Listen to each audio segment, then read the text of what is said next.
तो इस वीडियो में बात करेंगे 5 बैंकिंग की जो स्ट्राइक होने वाली है उसमें लेटेस्ट अपडेट क्या है। सीएलसी को आज जो आपका यूएफबीयू है उन्होंने लेटर लिख दिया है कि हम ऑल इंडिया स्ट्राइक करेंगे। साथ ही में पब्लिक सेक्टर बैंक का मर्जर यहाँ पे नहीं होगा, फाइनेंस मिनिस्ट्री का एक कहना है। साथ ही में बैंक एम्प्लॉयज की पीएलआई पर क्या अपडेट है, उनको कब मिलेगी और क्या यहाँ पे जो लेटेस्ट डेवलपमेंट है पीएलआई पर, वो सारी बात इस वीडियो में डिटेल में करेंगे। तो चलिए शुरुआत करते हैं। तो सबसे पहले बात कर लेते हैं जो आपका कंसोलिडेशन या मर्जर है पब्लिक सेक्टर बैंकों का। पिछले कई महीनों से बहुत ज्यादा खबरें आपकी चल रही है कि आपकी बैंकों का मर्जर बहुत जल्दी होने वाला है। तो उसके बारे में जो आपका अभी पार्लियामेंट में सेशन चल रहा है, विंटर सेशन, उसमें आपकी चर्चा हुई थी, जिसमें आपका जो है वो एक क्वेश्चन फाइनेंस मिनिस्ट्री को डायरेक्टली यहाँ पे पूछा गया था लोकसभा में। तो देखिए, weather government propose to further consolidation of public sector bank in order to enhance there operational efficiency, financial stability, global competitiveness, and if so, the details consolidation plan and expected timeline। मतलब ये direct question पूछा गया था कि क्या सरकार को यहाँ पे जो कंसोलिडेशन है, मर्जर है, उसका प्लान कर रही है और कर रही है तो कब के लिए यहाँ पे कर रही है, हमें पूरा जो टाइमलाइन है और सारी डिटेल्स है वो दीजिए। और साथ ही में सारे दूसरे भी सवाल थे कि लाइकली कब हो सकता है, गवर्नमेंट यहाँ पे क्या असेसमेंट कंडक्ट करेगी और इससे आपका जो वर्कफोर्स है उस पर क्या असर होगा, सारी चीजें, बैंकिंग में सर्विसेज कैसे चल रही है चलेगी। तो आंसर में जो आपका ministry of state of finance, जो आपका एमओएस होते हैं, जैसे फाइनेंस मिनिस्टर होते हैं वैसे जो स्टेट के होते हैं मिनिस्टर, मतलब एमओएस होते हैं, उन्होंने श्री पंकज चौधरी, उन्होंने डायरेक्टली इसका जवाब दिया था। प्रेजेंटली इन सभी सवालों का एक ही जवाब था कि हमारे पास कोई भी नो प्रपोजल ऑन मर्जर और consolidation of public sector bank, हमारे पास कोई भी पब्लिक सेक्टर बैंकों को लेकर मर्जर या कंसोलिडेशन की कोई भी अभी कोई जो आपका गवर्नमेंट की ओर से कोई ऑर्डर नहीं आया है कि हमें ये सारी चीजें करनी है। तो ये फाइनल आंसर है मर्जर पर, लेकिन खबरें हैं वो चल रही है तो कुछ बात आगे जाकर हो सकती है। अभी इनके पास पूरा ऑफिशियल जो प्रपोजल है वो नहीं आया है, लेकिन कुछ टाइम के बाद ये सारी चीजें यहाँ पे आपकी हो सकती है।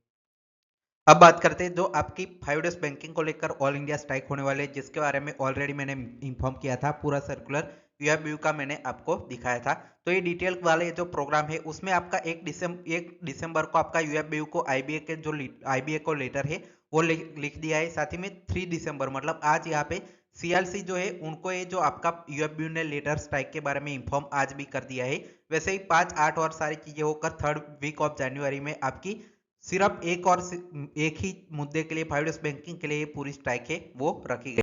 तो ये जो आपका लेटर 1 दिसंबर 2025 को लिखा गया है, जिसमें introduction of 5 day per week and implementation provision of 12 bipartite 9 joiner dated 8 March 2024। तो ये आईबीए को जो आपका यूएफबीयू ने लेटर लिखा था, सेम लेटर आपका सीएलसी को आज यहाँ पे लिख दिया गया है, जिसमें सीएलसी को इन्फॉर्म कर दिया गया है कि हम ऑल इंडिया स्ट्राइक यहाँ पे करेंगे और ये सारे जो हमारे एजिटेशन के प्रोग्राम रहेंगे और जो प्रीवियसली जितनी भी चीजें आपकी हुई है और उसका जो रीजन है जस्टिफाई करते हुए कि हमें 5 बैंकिंग डिमांड क्यों चाहिए, वो सारी चीजें इस लेटर में आपकी लिखी है। और ऑल इंडिया स्ट्राइक कब होगी और हमारे डिफरेंट एजुकेशनल प्रोग्राम कब होंगे, वो सारी चीजें यहाँ पे इन्फॉर्म सीएलसी को आईबीए को ऑलरेडी कर दी गई है। डीएफएस और बैंक मैनेजमेंट को भी अभी आपका 5 और 8 तारीख को करेंगे। उसके बाद आपका जो धरना प्रदर्शन डेमोस्ट्रेशन वाले प्रोग्राम है वो स्टार्ट हो जाएंगे और आपकी ये स्ट्राइक इस बार होकर रहेगी, ऐसा इनका यूनियन का पूरी तरह से मानना है।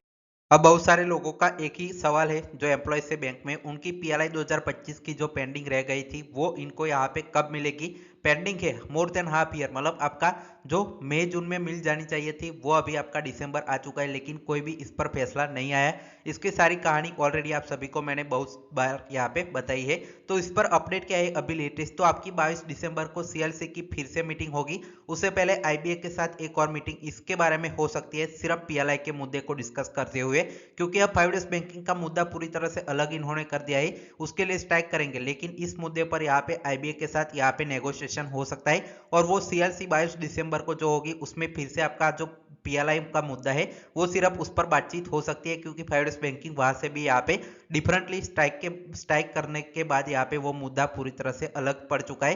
तो पीएलआई पर सीएलसी मीटिंग में आपकी डिस्कशन हो सकता है, लेकिन आपकी पीएलआई है वो आपको मिल जाएगी, उस मीटिंग के बाद तुरंत मिल जाएगी, फैसला आ जाएगा। वैसा यहाँ पे कुछ भी नहीं होगा, क्योंकि अब जो आपकी स्ट्राइक है उसमें ही यह मुद्दा भी यहाँ पे जो है वो यूनियन मर्ज कर देंगे, एक बार और मीटिंग करेंगे, जिसमें पॉजिटिव यहाँ पे पूरी तरह से फैसला नहीं आएगा तो यूनियन कहेंगे इसको भी हम यहाँ पे स्ट्राइक में सबमिट कर रहे हैं, जैसे पहले किया था वैसे ही अब इस बार भी कहेंगे कि पीएलआई का मुद्दा भी ऑल इंडिया स्ट्राइक का यहाँ पे पार्ट रहेगा।